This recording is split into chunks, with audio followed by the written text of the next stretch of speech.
Common scenarios, events. There's two types of events that we can talk about in terms of the Google features. So one of the features is for their knowledge graph, and this is for publishers, venues, and ticketing agencies. Google tries to produce these answer box type of results for things like publisher, venue, and ticketing agency. And in the screenshot, we have the Boz Skaggs tour, and this is the user query. And then in the results, you can see the answers being pulled out of the knowledge graph from Google here for the next upcoming events. And so this helps for providing answers to questions that users might have, such as like, what festivals are happening this summer near me, and where can I catch a jazz concert tonight, or where is there a comedy show?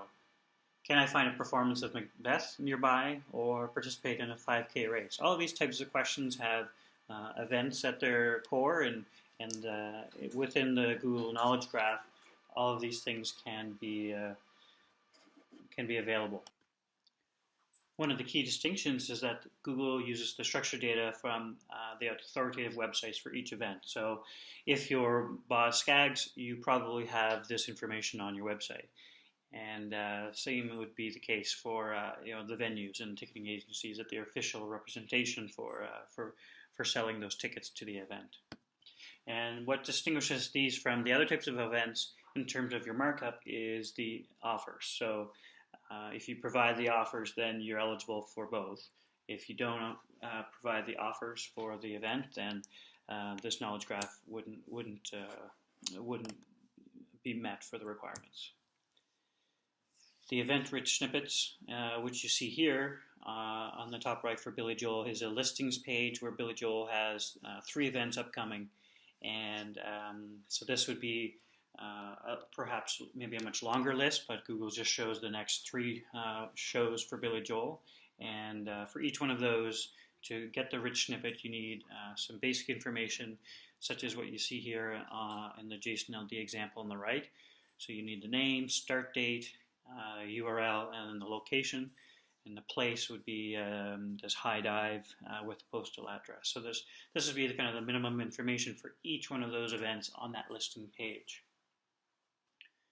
And to do that, you would have you can just have them all listed one by one on that page. And it's also great for live in-person events, such for music, as we see here, or open houses for real estate. So things that have a place, essentially, and this is the kind of the key distinction, because it's not great for online events. Can count the number of times I've wanted to do some sort of webinar as an online event, but it requires a place. So there's nothing in the conceptual model of Schema that allows you to do that, unfortunately. The other key thing here, so if you're doing this type of model for events, the listings page would have the basic information, but for the most part, the event details can be put into individual event pages, and the connection here would be the URL. You'd have that in your listing page that points you to the details page. So an event detail, here's where you can kind of get into some of the more interesting parts of describing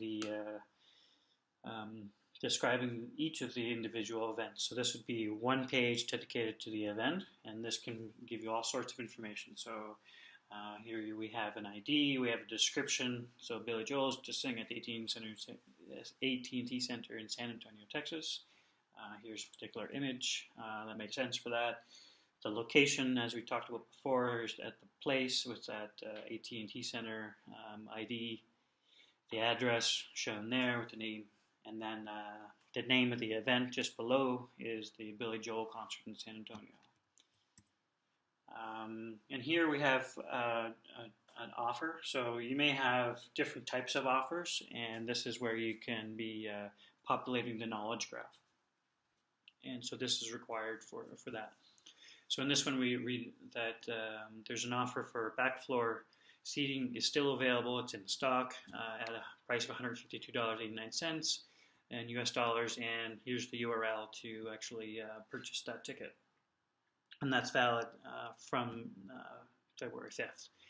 So this is one way in which you can do that.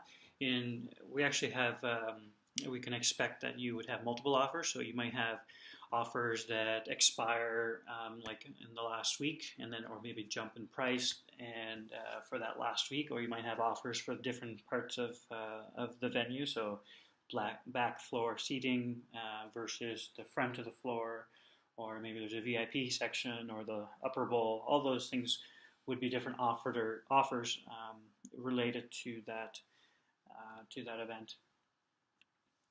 The performer is here. This is something, another one of the Wikipedia links. So you might want to say that for this particular event, it's the same entity as known over here. So that can disambiguate to Google exactly who you're talking about. And the start date and the URL. So there's some more information that you can provide in your event. So it's kind of a nice juicy one is these events, and if that's a regular part of your business and you have a place for which you put on these events, then there's a fertile opportunity here.